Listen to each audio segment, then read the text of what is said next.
Pejabat Jabatan Kerajaan, Imran sedang menyimak dokumen tanaman bandar.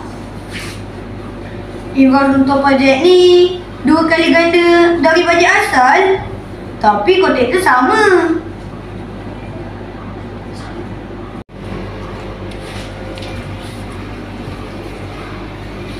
Faiz, Kau perasan juga, aku dalam proses pelik. Tapi, siapa berani mempertikaikan Tuan Kamal? betul juga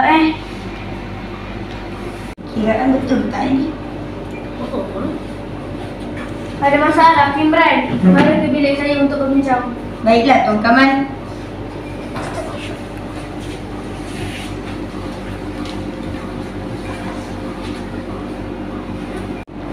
Nah, ini failnya Tuan. Tapi ada sedikit masalah di sini. Apa masalahnya? Saya tengok macam tak ada kesilapan pun. Setelah saya semak, saya dapati ada bayaran tambahan yang tak selari dengan kontrak asal. Betul Tuan, saya pun ada buat makan juga.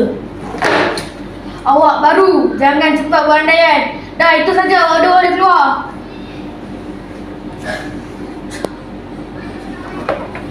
Terima kasih Tuan. Terima kasih Tuan.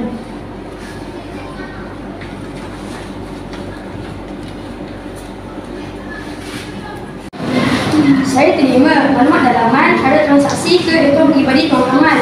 Tapi saya perlukan bukti yang cukup. Saya dah akses ke fail jabatan, tapi saya tak mau bertindak melulu. Kalau silap langkah, reputasi saya hancur. Untuk krediti tak boleh tanggung. Kalau kita diam, kita bersyubahat. Saya perlukan orang dalam yang berani. Tapi kita kena bijak. Dia ada rangkaian yang kuat. Babak 3 di bilik fail malam.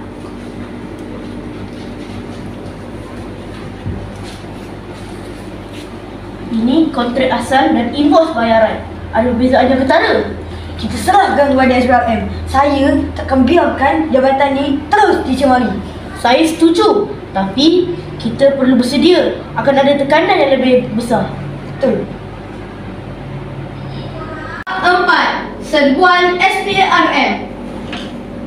Tuan Kamal sedang berbincang dengan pegawai lain.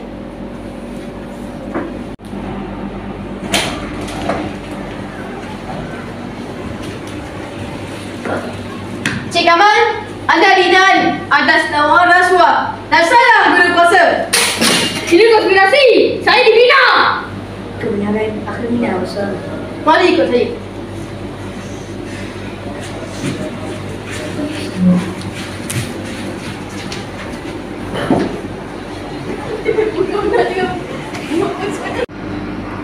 Rasuah bukan sekadar jenayah, tapi ia mencuri masa depan anak bangsa.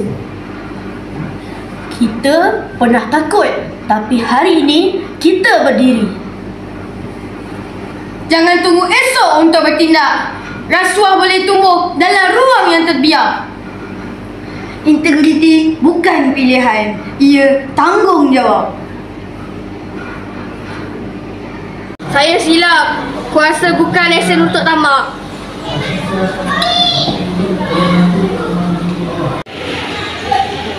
Rasuah membunuh nilai.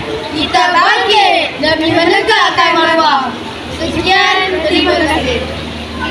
Dah.